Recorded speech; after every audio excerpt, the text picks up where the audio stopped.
My daughter-in-law looked me dead in the eye across the dinner table and said, "We're taking the kids to Italy for 2 weeks. Just immediate family. You understand, right?" My son didn't even glance up from his phone. I set down my fork, smiled, and told her of course I understood. What she didn't know was that I'd be checking into the same villa 3 days before they arrived, not as a guest, as the man who'd owned it for the past 11 years. Before I tell you how it ended, do me a favor and hit subscribe, and let me know in the comments what state or country you're listening from. I read every single one. The Tuesday before all this started, I was standing in my kitchen at 6 in the morning making the same breakfast I'd made for 43 years. 2 eggs, over medium, whole wheat toast, lightly buttered. Black coffee from the percolator my wife Eleanor bought us the year Reagan got shot. The percolator still works. Eleanor doesn't. She passed in 2019, and most mornings I still set out 2 mugs before I remember. My name is Edmund. Most people call me Ed. I'm 67 years old, and to my son and his wife, I'm the embarrassing father who lives in the 1970s ranch house in a tired suburb of Cleveland and wears the same tan windbreaker to every family event. They're not entirely wrong about the windbreaker. Eleanor picked it out for me at a Sears closeout sale in 1998, and I've never seen the point of replacing something that still keeps the rain off. What they were entirely wrong about was the rest. The dinner that started everything happened on a Tuesday in late June. I'd invited them over because my granddaughter Penelope had just turned 8, and I'd missed her birthday party 2 weekends earlier. Not because I wanted to miss it, because my daughter-in-law Brittany had told me the venue had a strict guest count and they were already at capacity. I found out later from Penelope herself, sitting on my lap a week later, that there had been 6 empty seats. I made pot roast. Eleanor's recipe, the one with the red wine and the pearl onions, she used to caramelize for 45 minutes, until they turned the color of dark honey. I'd practiced it 3 times in the months after her funeral, until I got it right.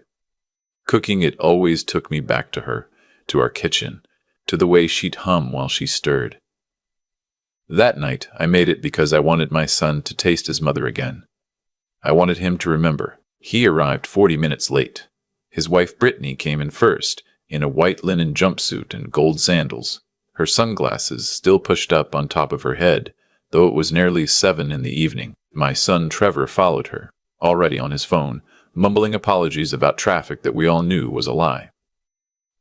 The kids, Penelope and little Maxwell, ran straight to the living room to play with the wooden train set I'd kept in the hall closet for them since they were toddlers. Brittany walked into my dining room and did that thing she always does, where her eyes sweep across the space like she's pricing it for an estate sale.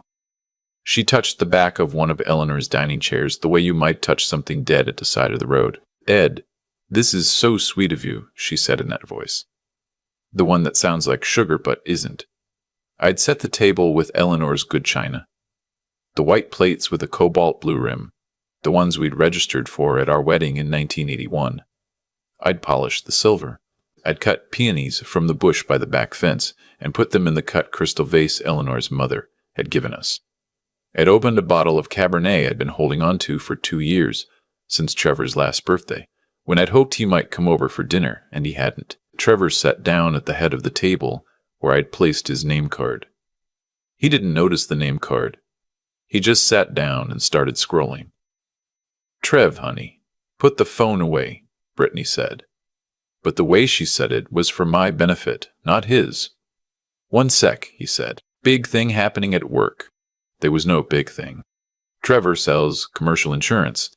Big things in commercial insurance happen on Wednesday mornings, not Tuesday evenings. But I let it go. I always let it go.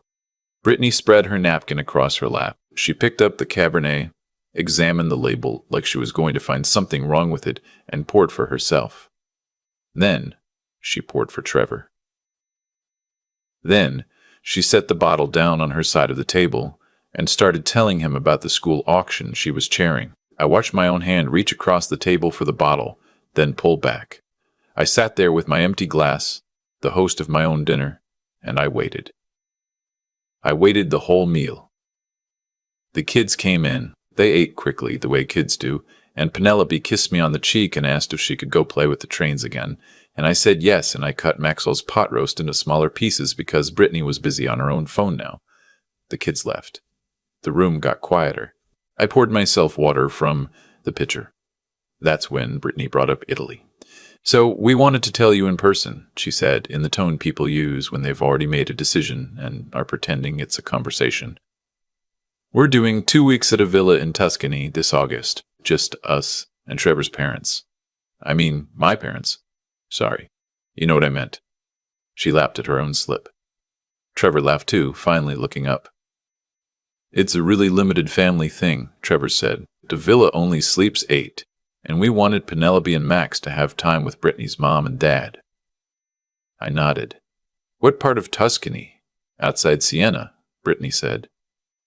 Place called Casavecchia di Montelupo. It's incredible. My friend Whitney went there last summer, said it was the best vacation of her life. I felt something in my chest do the thing it sometimes does. Not pain, not exactly. More like a door clicking shut. That sounds wonderful, I said. When do you fly out? August 14th, Trevor said. Back the 28th. And Brittany started, and I watched her arrange her face into something that was supposed to look like regret. We just don't have the budget to bring you along, Ed. The villa rates went up this year, and with the kids' summer programs, you understand. I understood that they'd just bought a Range Rover. I understood that Trevor's bonus the previous March had been $98,000 before taxes, because he called me drunk one night to brag about it. I understood that Brittany's parents owned 3 condos in Naples, Florida, and would not have needed the help. Of course, I said. And honestly, Brittany said, leaning forward like she was about to share a confidence, we just need a real break. Not from you, but, from everything. The kids barely see Trevor's. I mean, my parents, they're getting older, and we want to make memories. Trevor made eye contact with me for the first time all evening. There was something in his eyes I didn't recognize. Something cold I'd never put there. Dad, he said, we just need some space. The kids need space. You're around a lot. I was around a lot because I picked Penelope up from school on Tuesdays and Thursdays, because Brittany had her tennis and her wine club. I was around a lot because I drove Maxwell to his speech therapy on Mondays. I was around a lot because Eleanor had told me in the last week of her life, when she could still talk, that I had to stay close to our boy, that he was going to need me, that she was sorry she wouldn't be there to do it herself. I understand, I said. I stood up. I cleared the plates. That didn't help. I rinsed the dishes and stacked them in the sink, and I came back to the dining room, and I sat down, and I asked them about Penelope's swim lessons, and I listened to Brittany complain about the swim coach for 15 minutes, and then I walked them to the door and I hugged my grandkids and I waved them off down the driveway. Then I went back inside and I sat in Eleanor's side of the bed in the dark, still wearing my windbreaker, and I cried for the first time in 3 years. Around 2 a.m, I got up and went to my office. There's a room in the back of my house that I keep locked. Trevor used to ask about it when he was a teenager, and I told him it was just paperwork, and he believed me, the way kids believe their parents about boring things. The lock is real. The paperwork is real. But the paperwork is not what Trevor thinks it is. I unlocked the door, sat down at the desk, and turned on the lamp. The walls are lined with file cabinets and a single-framed photograph of Eleanor at 26, holding a real estate sign in front of our first investment property, a duplex in Akron we'd bought in 1984 for $22,000. She'd been pregnant with Trevor. She didn't know it yet. I opened the laptop on the desk and signed into my company portal. Bramwell Heritage Holdings, LLC. I'm the sole member.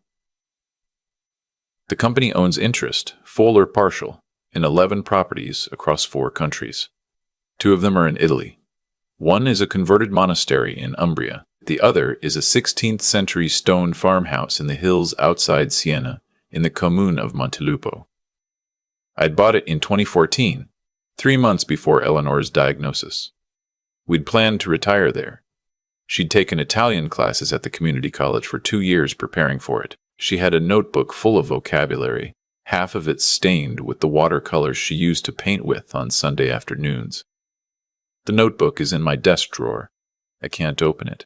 I keep it there because I can't open it and I can't throw it away. After Eleanor died, I couldn't bring myself to sell the farmhouse. Couldn't bring myself to go there either, so I leased it through a property management company in Florence, who marketed it to American and German tourists for between 9 and 14,000 euros a week, depending on the season. The farmhouse generates about $190,000 a year in net revenue.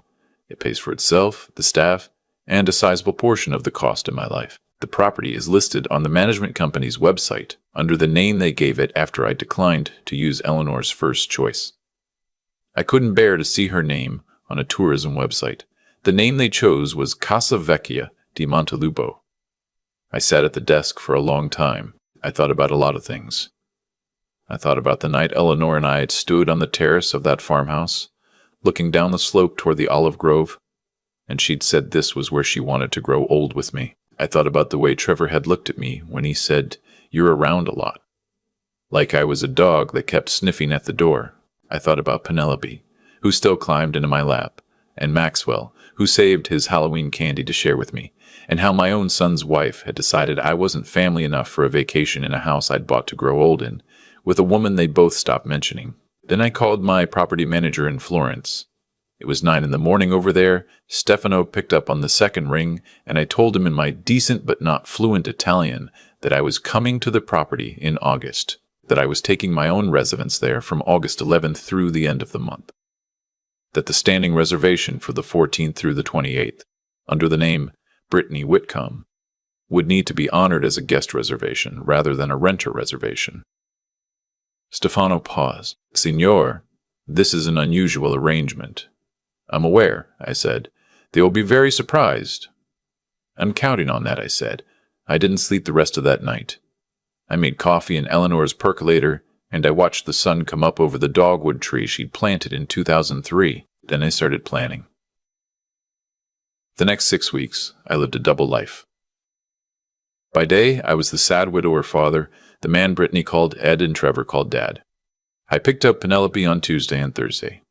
I took Maxwell to speech therapy. I sent Trevor a check for $300 on the 4th of July when he mentioned offhandedly that the back deck stain was peeling, because I'd been raising my son for 36 years and I didn't know how to stop, even when he wasn't looking.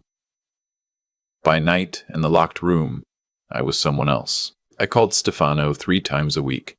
I had my staff in Italy, 2 housekeepers and a groundsman named Renzo, prepare the property for an extended owner stay.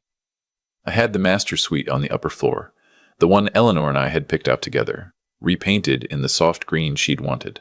I had Renzo dig out a crate of her things I'd shipped to the farmhouse the year after she died, and never opened. Her cookbooks, her watercolors, the tea set her grandmother had brought from Wales in 1923. He didn't ask questions. He'd known Eleanor for one summer in 2014, and he'd cried at the news of her death harder than my own son had at her funeral. I called my attorney in Cleveland. His name is Lawrence, and he's been handling my affairs for 19 years. I had him draft updated estate documents, the house in Cleveland, the rental properties in Akron, the commercial real estate in Tampa, the equity stake in a hotel in Charleston, the farmhouse in Montelupo. All of it was being moved into a revocable trust, with terms I dictated to him over a long Saturday afternoon. The new trust named my granddaughter Penelope as primary beneficiary in a structured payout that wouldn't begin until she was 35. It named my grandson Maxwell as secondary. It made absolutely no provision for my son or his wife. Lawrence asked me, at the end of that meeting, if I was sure. "Larry," I said, "I'm the surest I've ever been." He nodded slowly. "What did they do, Ed?" I thought about it. "They made me invisible." He didn't ask anything else. I had Lawrence draw up one more document, a letter to be delivered to my son in the event of my death, explaining everything, the companies, the trust, the reasons. I sealed it, signed it, and put it in his vault. I booked my flight to Florence for August 10th, business class on Lufthansa, paid for from a personal account my son had no idea existed. I packed 2 suitcases, linen shirts I had bought 10 years ago in a shop in Rome with Eleanor and never worn since. A summer suit. The tan windbreaker, just to spite myself, because I was going to be wearing it when my son walked through the door. The night before I flew out, Trevor called me. "Hey, Dad, just checking in. We're heading out to Italy on the 14th. Want me to swing by and grab your spare key in case the mail piles up?" I sat on the porch with the phone pressed to my ear, looking at the dogwood tree in the moonlight. "That's all right, son. The neighbor kid does my mail." "You sure? I don't mind. I'm sure." There was a pause. "Okay, well, we'll send you pictures, all right?" "Sounds good," I said. "Have a wonderful trip." I hung up the phone and I sat there for a long time. He hadn't asked how I was doing. He hadn't asked what I'd be doing for the 2 weeks his family was away. He hadn't asked anything at all. He'd called to make sure his mail wouldn't pile up, and that was the entirety of his interest in me, his only living parent, on the eve of his vacation. I didn't feel angry. That was the strange thing. I felt clear, cold and clear, like a winter morning when the wind has stopped and you can see the breath of every animal across a field of snow. I flew out the next afternoon. Florence in August is a furnace. I rented a car at the airport and drove south on the autostrada, then east into the hills. And after about an hour, I turned onto the gravel road that climbs through cypresses up to the property. The farmhouse came into view the way it always had, the way Eleanor had first seen it in the photographs Stefano sent us in 2014, with the apricot stucco and the terracotta roof and the wisteria that climbed the south wall in violet ropes. Renzo was waiting at the gate. He'd grown grayer since I last saw him in person. He'd been here through everything, watching this house age the way he was aging, watching it get used by strangers I'd never met. He embraced me like a brother and said something in fast Tuscan dialect I only half caught, but I caught the part that mattered. He said it had been too long. The two housekeepers, Donata and her sister Marisa, had laid out a simple supper on the terrace. Bread, tomatoes from the garden, a pecorino from the farm down the hill, a bottle of Vernaccia. They'd lit candles. The sun was setting over the olive grove, turning the leaves silver and then gold, and I sat at the long wooden table where Eleanor and I had once eaten this same supper, and I felt her there with me as clearly as if she'd just stepped out for a moment to get something from the kitchen. I stayed 3 days alone in the house before they came. I walked the property. I sat in the chair on the terrace where Eleanor had once read aloud to me from a book of Mary Oliver poems. I went into the kitchen and I opened her Italian cookbooks for the first time, and I let Donata teach me how to make ribollita the way her grandmother had taught her. And I cried in the kitchen of a 16th century farmhouse in Tuscany over a pot of cabbage soup, and Donata didn't say a word. She just put her hand on my shoulder and let me cry. On the morning of August 14th, I dressed carefully. The cream-colored linen shirt, the light slacks, loafers. My hair freshly cut by Renzo's barber in the village. I put the windbreaker on over the top of all of it. I looked, I think, like a man who'd lived a long, comfortable life. Which I had, even if my son had never bothered to look. I sat in the small office off the kitchen, where the property's computer sits, and I waited. The car pulled up at 4:32 in the afternoon, a black Mercedes van I'd hired from the airport service. Through the office window, I watched them spill out onto the gravel, all of them. Trevor first, in cargo shorts and a polo. Brittany in a flowing maxi dress, her oversized sunglasses on, already complaining about something to the driver. Brittany's mother, a thin, sharp woman named Gloria I'd met exactly twice in my life, in a sun hat the size of a small parasol. Brittany's father, Hal, a barrel-chested man who'd once told me at Penelope's baptism that real men don't cook. The kids tumbling out behind them. Penelope saw the wisteria first. She ran toward it, 8 years old and full of wonder, and put her face right into the flowers. Maxwell trailed behind, dragging a small backpack with a dinosaur on it. I waited. Donata greeted them at the door. She'd been instructed to play the role of greeting housekeeper, which was technically accurate since she was the housekeeper and she was greeting them. She led them inside, showed them to their rooms, took their drink orders. Standard hospitality. Brittany was already on her phone, photographing the entry hall and posting it. I stayed in the office. I had a glass of vernaccia and a small plate of olives. I waited. The plan was simple. I'd let them settle in. Let them have an evening. Let them get comfortable. Let them think they were on the vacation of their lives. Then, in the morning, I'd appear. Around 7 in the evening, they came down to the terrace for dinner. Donut to serve them. They drank my wine, ate my food, took photographs of the sunset over my olive grove, and at one point I heard Brittany say, loudly, that this was so much better than that depressing dinner Ed put together back in June. Trevor laughed. He laughed. I sat in the office with the door cracked half an inch, and I listened to my son laugh at his dead mother's recipe. I went to bed that night in the master suite with the green walls, and I lay awake until almost 3. Not in pain, not in rage. In a strange, settled kind of peace, like a man who has finally accepted what he has to do. I came down the back stairs at 7:45 the next morning. The family was already at the breakfast table on the terrace. Penelope and Maxwell were eating cornetti. Trevor was on his phone. Brittany was telling Gloria about her plans to drive to a winery that afternoon. Hal was reading an English-language newspaper Donata had brought him from the village. I walked out onto the terrace in my linen shirt with a cup of espresso in my hand. Penelope saw me first. Grn pa. She leapt up so fast she knocked over a glass of orange juice. She came running across the flagstones, threw herself into my arms, and held on tight. Maxwell was right behind her, both arms wrapped around my legs. The adults at the table had gone completely still. Trevor's mouth was open. His phone was halfway to the table, suspended.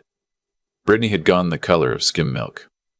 Gloria looked from Brittany to me and back, her sun hat tilted at a confused angle. Hal said with that rumbling baritone of his, "What in the hell is going on?" I set down my espresso and I picked up Maxwell. He weighs maybe 40 pounds. He smelled like sunscreen and chocolate from a cornetto. I kissed the top of his head and I looked at my son. "Good morning, son." "Dad," Trevor said. His voice came out thin. "Dad, what are you doing here?" "I'm having breakfast," I said. "How did you?" Brittany started, and then she stopped, because her brain had not yet caught up with what was happening. "Did you follow us?" "No," I said. "Then how?" she began again. I sat down in the empty chair at the head of the table. I put Maxwell on my lap. Penelope crawled into the chair next to mine and laid her cheek against my arm. "Brittany," I said calmly, "I own this house." Hal made a sound, a low sound, like a man who'd just been kicked in the ribs. Trevor said, "What?" "I bought this property in 2014, I said. "Your mother and I bought it together. We were planning to retire here. After your mother passed, I leased it through a management company in Florence. The villa you booked, Casa Vecchia di Montelupo, it's mine." The silence that followed was the deepest I have ever experienced in my life. I could hear the bees in the lavender by the wall. I could hear a bird across the valley. I could hear Maxwell's quiet breathing on my chest. "That's not possible," Brittany said. "We rented this from a company in Italy. From a real company." "You did," I said. "Bramwell Heritage Holdings." "That's me. I'm Bramwell Heritage Holdings." Trevor stood up so fast his chair scraped backward across the stones. "This is some kind of joke." "It's not a joke." "Dad, you live in a ranch house in Parma Heights. You drive a 2011 Buick. You wear that jacket." He gestured at the windbreaker I'd taken off and laid across the back of the chair. "Yes," I said, "I do. You don't own a villa in Italy. I own 7. Brittany made a small sound, like a dog that had just been stepped on by accident. "What are you talking about?" Trevor said. His face was changing color in a way I hadn't seen since he was 12, and got caught lying about a window he'd broken. "What do you mean you own 7? "I mean, I own 7 properties through Bramwell Heritage Holdings. 2 in Italy, 1 in France, 3 rental properties in Ohio, a commercial building in Tampa. I have an equity stake in a hotel in Charleston. I have a few other things." "You're lying." "I'm not." How? Trevor said, and I watched his throat work. How? Where did?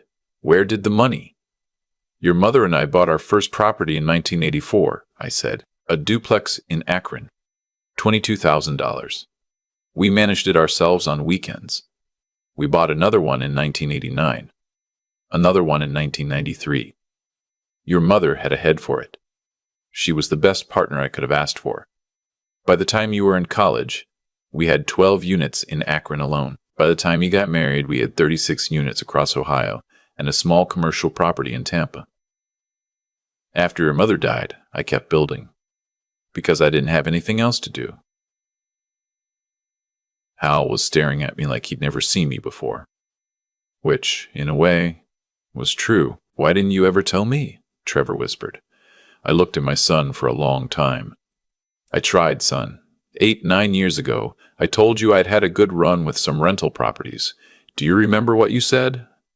He didn't answer. You said congratulations, Dad, in the way people say it when they're not really listening. You changed the subject. You asked me about the Indians game. I tried again 2 years later, at Christmas. I told you I just bought a piece of land in Italy your mother had loved. Do you remember what Brittany said? Brittany had her hands flat on the table. She was looking at the bread basket. She said, I went on, she said, "Oh, Ed, that's nice," in that voice. And then she changed the subject too.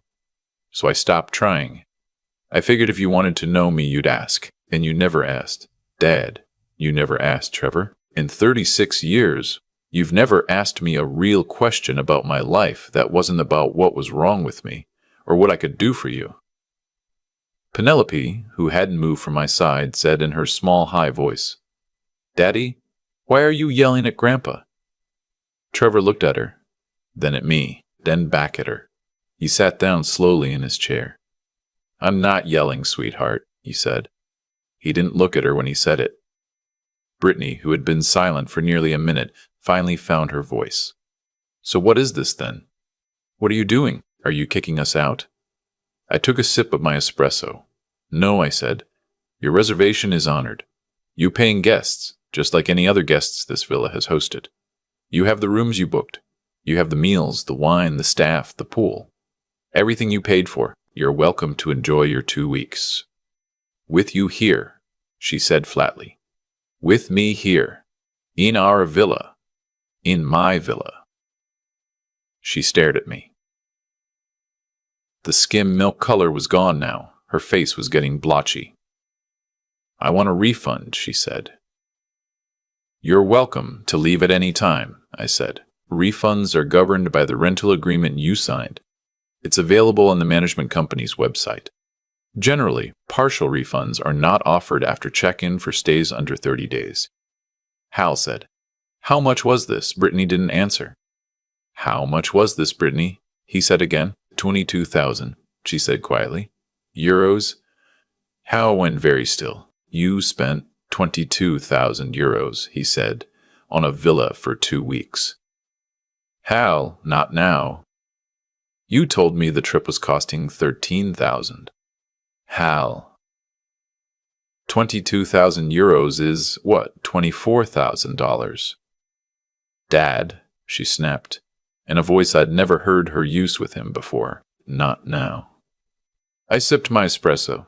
I let Maxwell take a piece of cornetto from my plate. Penelope was looking up at me with shining eyes, 8 years old and deeply confused, but also, I think, recognizing on some level that something important was happening. I'm going to spend the morning in the garden, I said, standing up and lifting Maxwell with me. Penny, would you like to come help me look for the cat? There's a tortoiseshell cat that lives in the olive grove. Her name is Stregastel that lives in the olive grove. Her name is Strega. Ewep said. I held out my hand. She took it. Trev, I said, looking back at my son. We'll talk this evening, you and me, after the kids are in bed. I think we have a lot to catch up on. He nodded mute. I walked off the terrace with my grandchildren, one in each arm, leaving the 3 adults at the table in the silence of a marriage and a family that had just been split open at a seam they hadn't known was there. The thing about real revenge, the kind that matters, is that it isn't loud, it doesn't shout, it doesn't slap. It just sits there in the morning sun, drinking espresso, while the people who hurt you finally have to look at what they did. I spent the morning with my grandchildren. We found Strega. She let Penelope pick her up. We picked tomatoes from Donata's garden. Maxwell asked me in his small, careful voice if I was going to live here now, and I told him I didn't know yet, but that he could come visit any time, and his eyes got big and he nodded very seriously like we just made a treaty.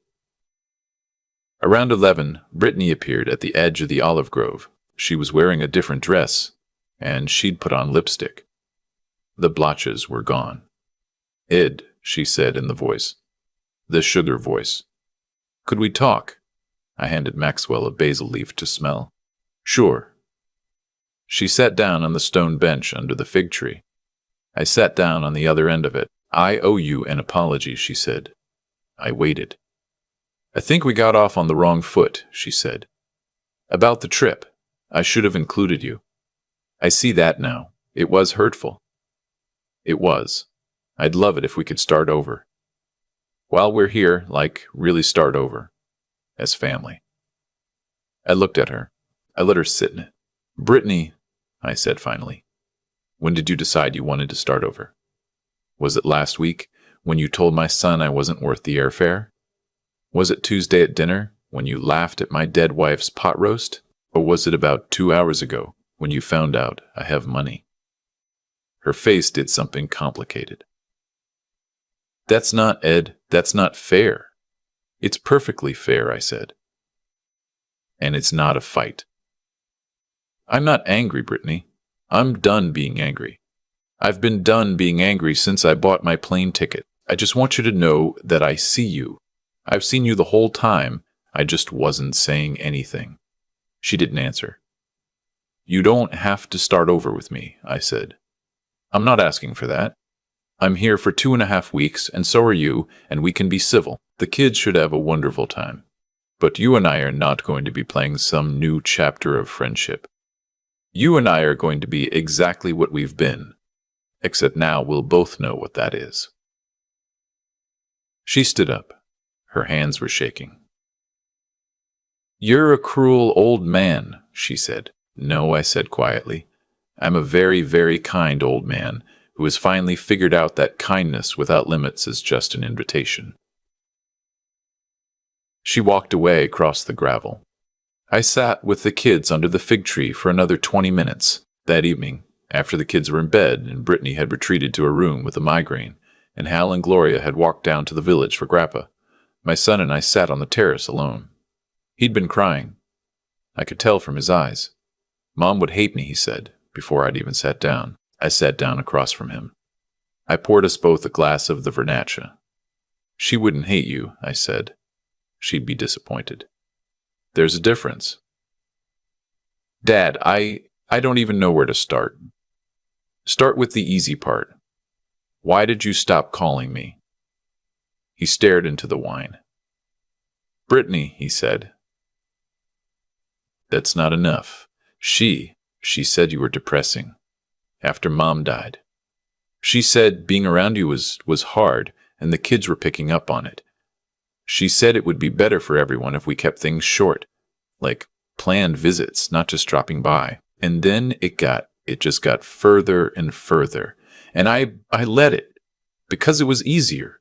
Yes, Dad, I'm sorry, I know you are. Right now. The question is whether you'll still be sorry in October, when you're back home and your wife is talking again and the kids are in school and I'm just the old man in the ranch house. Are you going to be sorry then?" He didn't answer for a long time. "What do you want me to do?" he said. "I don't want anything," I said. "That's the part I think you've never understood. I have never wanted anything from you. Not a check, not a vacation, not a single thing.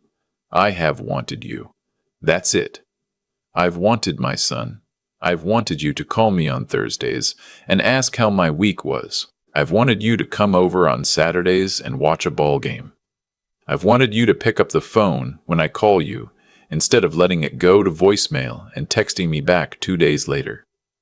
I've wanted to be in your life, and you've kept me out of it because your wife told you to and you didn't have the spine to say no.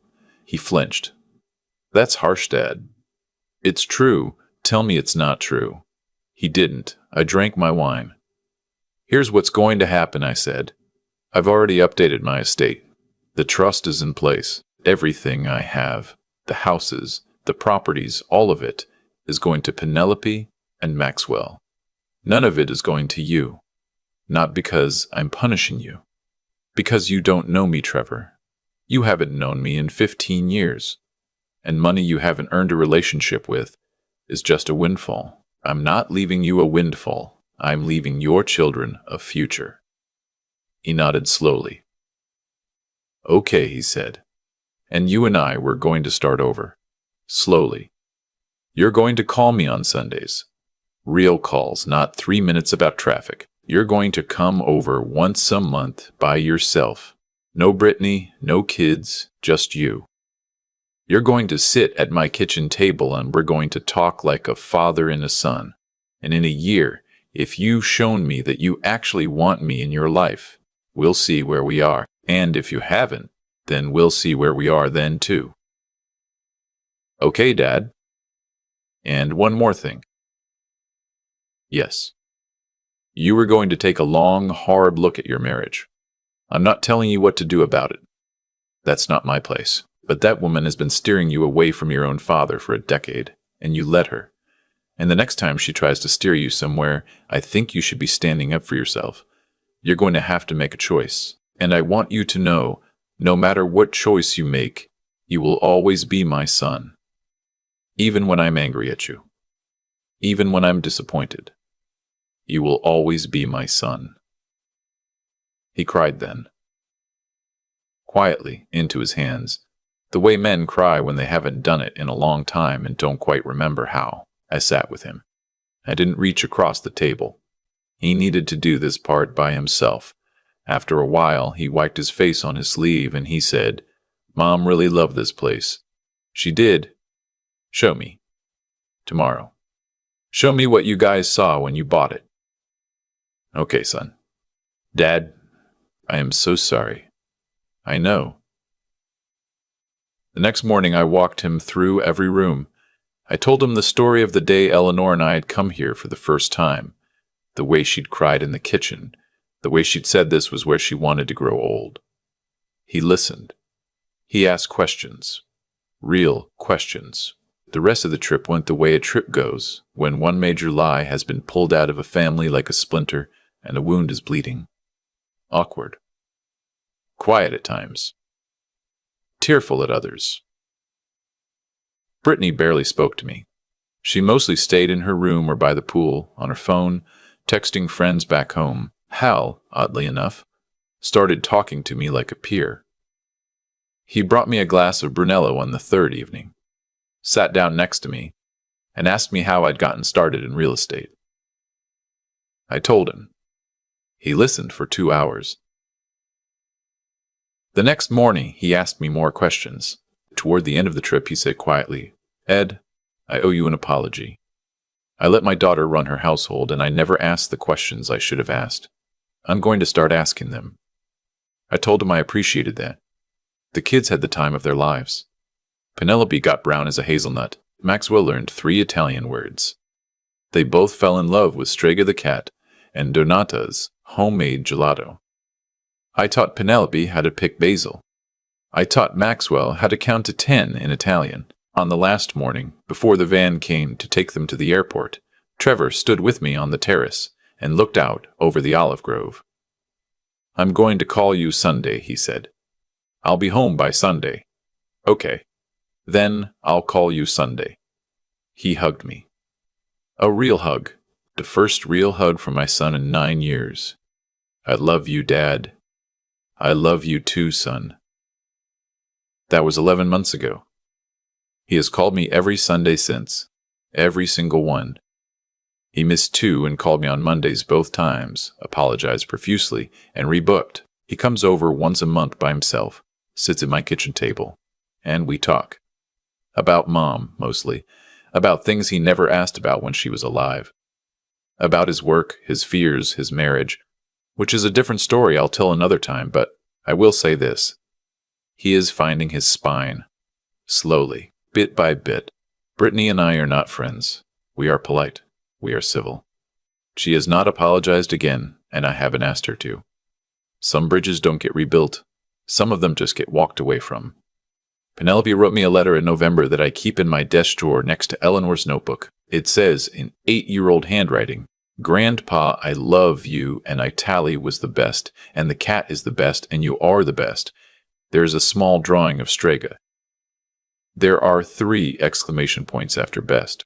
Maxwell calls me on Tuesday afternoons now. Trevor sets it up. Maxwell tells me about his day in a small, careful voice, and I tell him about mine, and we talk about dinosaurs. I am going back to the farmhouse this October, by myself, for 3 weeks. To paint the trim on the kitchen window the way Eleanor wanted it.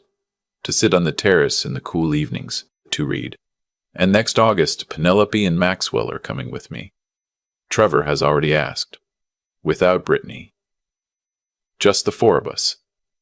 He wants me to teach them Italian. He wants me to show them the farm down the hill where the pecorino comes from. He wants them to learn about their grandmother in the place she loved most.